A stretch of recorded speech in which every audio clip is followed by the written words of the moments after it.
5:5 కింద చూస్తే అదే అక్కడే 5:5 యోహాను పత్రిక, మొదటి యోహాను పత్రిక.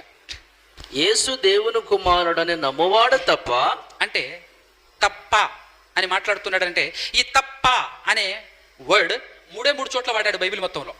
ఎక్కడెక్కడ చెప్పనా? నేను తప్ప, దేవుడు ఒక్కడే అని చెప్పినప్పుడు, దేవుడు ఒక్కడే అని చెప్పినప్పుడు పాత నిబంధనలో నేను తప్ప వేరొక దేవుడు లేడు నా అక్కడ ద్వారా వాడతాడు. తప్ప. రెండోది యేసు ప్రభు కూడా వాడతాడు. ఎప్పుడు వాడతాడంటే నా ద్వారా తప్ప దేవుని దగ్గరికి ఎవడు వెళ్ళలేడు, నా ద్వారా తప్ప దేవుడి దగ్గరికి ఎవరు వెళ్ళలేరు. నేను తప్ప అని అన్నప్పుడు ఆఖరికి నువ్వు ఇంకొక దేవుడు ఉన్నాడని యేసుక్రీస్తును కానీ పరిశుద్ధాత్మను కానీ ఇంకొక ఎవరిని చూపించడానికి లేదు. ఆ తప్ప, నేను తప్ప అనే మాటకున్న విలువ మనకు అర్థం కావాలి.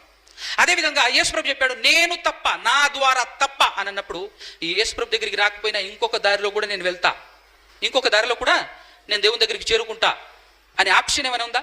పెట్టుకోవచ్చు. అసలు ఆప్షన్ దొరుకుతుందా మనకు? నేను తప్ప అన్నాడంటే